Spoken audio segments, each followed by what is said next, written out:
নমস্কার প্রিয় দর্শক, ইউনি সলিউশনে আপনাদেরকে স্বাগত জানাই। আজকে আপনাদের গঙ্গার তীরবর্তী অঞ্চলে একটি ইট ভাটায় নিয়ে এসেছি। তো এই ইট ভাটার কিছুটা ভিডিও আপনাদের মাঝে তুলে ধরার চেষ্টা করব।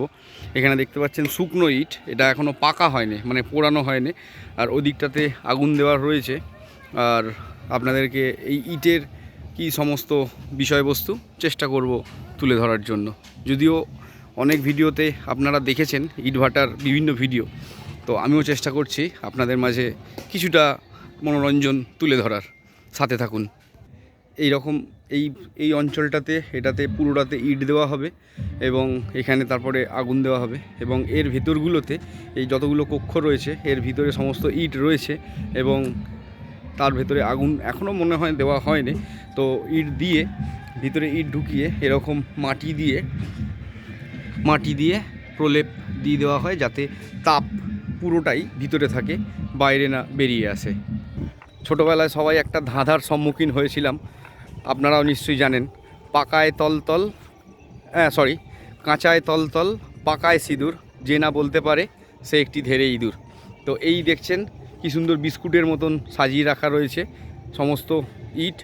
এগুলোকে পোড়ানো হবে এবং বাড়ি নির্মাণের কাজে ব্যবহার হবে। চলুন আপনাদেরকে নিচে নিয়ে যাই। সুন্দরভাবে যাতে রোদটা পায় সেই জন্যে ইটগুলোকে এইভাবে রাখা রয়েছে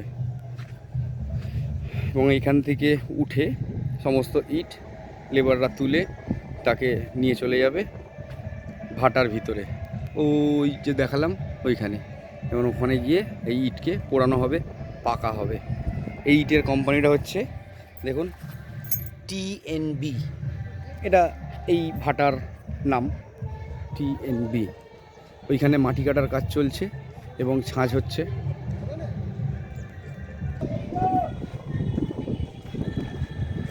এ হলো মাটির তাগার, গঙ্গা এঁটেল এবং এর সঙ্গে সাদা বালি, এটা গঙ্গা থেকেই পাওয়া যায়। সাদা বালি মিশিয়ে এই যে মিক্সার রয়েছে এর মধ্যে মাটিগুলোকে মাখা হয় এবং এখান থেকে কালেক্ট করে এই গাড়ির মাধ্যমে মিস্ত্রিদের কাছে দিয়ে আসা হয়। তারা ছাঁচে ফেলে এরকম আকার দেয় এবং এখানে ইট শুকিয়ে গেলে তারা ভাটায় নিয়ে চলে যায়।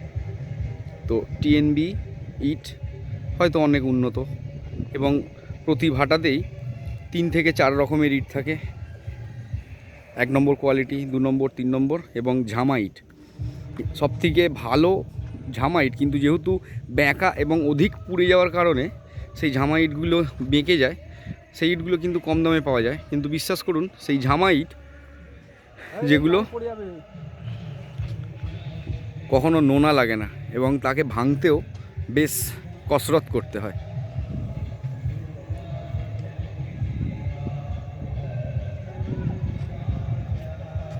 কমেন্টে জানান আপনারা ইট ভাটায় কখনো পিকনিক বা চড়ুই ভাতি করেছেন। যেহেতু এটা গঙ্গার চরে বা গঙ্গার তীরবর্তী অঞ্চলে অবস্থিত, তো চড়ুই ভাতি তো বলাই যেতে পারে। করেছেন কি না কখনো একটু কমেন্ট করে জানাবেন। জয় রাধা মাধব।